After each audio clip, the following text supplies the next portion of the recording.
नमस्कार दोस्तों हमारे देश में तीन बहुत ग्रेट पॉलिटिकल पर्सनालिटीज हुए जो तीनों पॉलिटिकल पर्सनालिटीज एक ही परिवार से हैं।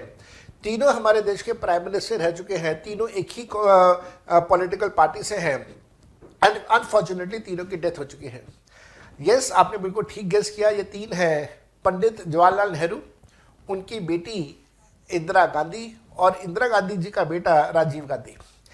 ये तीनों एक ही परिवार नेहरू गांधी परिवार और एक ही पॉलिटिकल पार्टी कांग्रेस आए और उसके बाद एक ही पॉलिटिकल पार्टी से तीनों प्राइम मिनिस्टर भी रहे और अनफॉर्चुनेटली तीनों की डेथ भी हो चुकी है। अब इन तीनों की डेथ के बाद इन तीनों के नाम की ट्रस्ट बनाई गई। अगर हम लोग जवाहरलाल नेहरू जी की बात करें तो जवाहरलाल नेहरू जी की डेथ के बाद जवाहरलाल नेहरू मेमोरियल फंड बनाया गया अगस्त 1964 में। इंदिरा गांधी जी की डेथ के बाद इंदिरा गांधी मेमोरियल ट्रस्ट बनाया गया फरवरी 1985 में और राजीव गांधी जी की डेथ के बाद राजीव गांधी फाउंडेशन बनाया गया जून 1991 में। दोस्तों, इन तीनों ट्रस्ट के अंदर जब हम लोग पैसा दान किया करते थे, डोनेशन दिया करते थे, तो उस डोनेशन का हमें 50% डिडक्शन मिल जाता था अंडर सेक्शन 80G। मान लीजिए अगर आपने 1 लाख रुपए दान किया तो उस 1 लाख रुपए का 50% बन गया 50,000 रुपीज।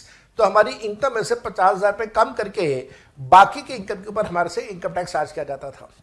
बट फरवरी 2023 में जो बजट आया, 1 फरवरी 2023 को, उसके अंदर ये तीनों ट्रस्ट के डोनेशंस को अब अबॉलिश कर दिया गया। तो इसका मतलब ये रहा कि अगर अब आप इन तीनों ट्रस्ट में से किसी ट्रस्ट में पैसा दान करते हैं तो आपको 80G की जो छूट मिला करती थी, डिडक्शन मिला करता था 50% का, अब वो नहीं मिलेगा। तो ये एक छोटा सा रिलेशन गांधी परिवार का बना हमारे 2023 के बजट के साथ में। इसी प्रकार के और बहुत सारे वीडियोस के लिए मेरे इस चैनल को सब्सक्राइब कर लीजिए। I promise you I will be bringing you very good videos just like this. Enjoy yourself. Bye bye.